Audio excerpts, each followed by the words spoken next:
Hello दोस्तों, आपका स्वागत है हमारी कहानी की दुनिया में। सास बहू की अयोध्या की यात्रा। फूलदेवगढ़ के एक छोटे से गांव में रहती थी एक बुजुर्ग महिला, शांता देवी। उम्र ढल चुकी थी, घुटनों में दर्द, कमर झुकी हुई, लेकिन मन में एक अधूरी इच्छा सालों से पल रही थी। राम लाला के दर्शन, बस एक बार अयोध्या जाना है, प्रभु के दरबार में शीश झुकाना है, फिर मौत भी आ जाए तो गिला नहीं। लेकिन गांव में ट्रेन तो थी नहीं, बस और पैसे की हालत ऐसी कि महीनों तक के छोड़कर घर जाना पड़ता था। बेटा नौकरी के लिए बाहर गया था, बहू लक्ष्मी जो घर पे थी वही सास की सेवा करती। गर्भवती थी लक्ष्मी, 7वां महीना चल रहा था, लेकिन फिर भी हर सुबह सास को तेल में मालिश देती, दबाती और घर के सारे काम करती। एक दिन शांता देवी अपने पुराने बक्से से रामचरितमानस निकाल रही थी। उनकी आंखें भर आई, बोली, हे राम, बस एक बार बुला लो अपने दरबार में। लक्ष्मी ने सुन ही रही थी और वह कुछ देर चुप रही, फिर धीरे से सास के पास आई और बोली, अम्मा, अगर भगवान ने बुलाया है तो कोई रास्ता भी जरूर निकलेगा। चलिए हम चलते अयोध्या पैदल। शांता देवी चौंक गई। तू पागल हो गई है बहू, पेट में बच्चा है और तू इतनी लंबी यात्रा करेगी। लक्ष्मी मुस्कुराई, अम्मा, आपने पूरी जिंदगी मेरी सेवा की है, अब मुझे सेवा करने का मौका दीजिए। मैं आपको भगवान का दर्शन कराऊंगी, चाहे सस्ता हो या रास्ता कितना भी मुश्किल क्यों ना हो।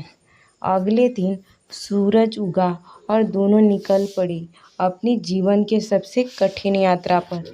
एक गर्भवती बहू और उसकी बूढ़ी सास लक्ष्मी ने एक मजबूत टोकरी ने बैठाया सास को, खुद 2 डंडों के सहारे पानी पहाड़ रास्ते पार करने लगी। लोगों ने देखा तो चौंके, रोके, लेकिन बहू का हौसला टूटा नहीं। कभी तेज तूफान तो कभी तेज धूप, तो कभी बरसात, कभी पथरीली राह, लेकिन लक्ष्मी के कदम नहीं रुके। रास्ते गांव वालों ने भोजन दिया, किसी ने चप्पल दी, किसी ने आराम का आसरा दिया। कई बार सास ने कहा, अब लौट चल बहू, तू थक जाएगी, लेकिन बहू का जवाब एक ही होता, अम्मा, राम दरबार तक पहुंचना ही है। आखिरकार हफ्तों के पैदल यात्रा के बाद राम मंदिर द्वार सामने थे। वहां का नजारा देखकर दोनों की आंखें भर आई। शांता देवी हाथ जोड़कर जमीन पर लेट गई, रोती हुई बोली, राम लाला, आज आपने मुझे अपना दिया। मेरी बहू देवी बनकर मुझे आपके दरबार लाई। भीड़ में खड़े पुजारी, भक्तों और इस माँ बेटी जैसी जोड़ी को देखा तो कोई रोक न सका। मंदिर में विशेष दर्शन कराए गए। पुजारी ने कहा, तुम्हारी बहू केवल बहू नहीं, एक जीवित तीर्थ है, जिसने अपने तन मन से अपने प्यार परिवार को प्रभु तक पहुंचाया। वह स्वयं ईश्वर की कृपा है। अयोध्या से लौटते समय लक्ष्मी का बच्चा पेट में हलचल कर रहा था। ऐसा लगा मानो राम लल्ला ने आशीर्वाद में कुछ उसके बच्चे को जीवन का वरदान दिया। गांव लौटते का सहारा, गांव का स्वागत खड़ा था।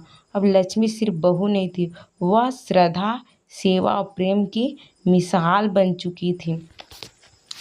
और इस तरह एक सास की अधूरी आस, एक बहू और अटूट प्यार मिलकर बन गए राम भक्ति। एक ऐसा कहानी है जिन्हें बरसों तक लोग याद करते हैं। अगर कहानी अच्छी लगी हो तो सब्सक्राइब कर दीजिए।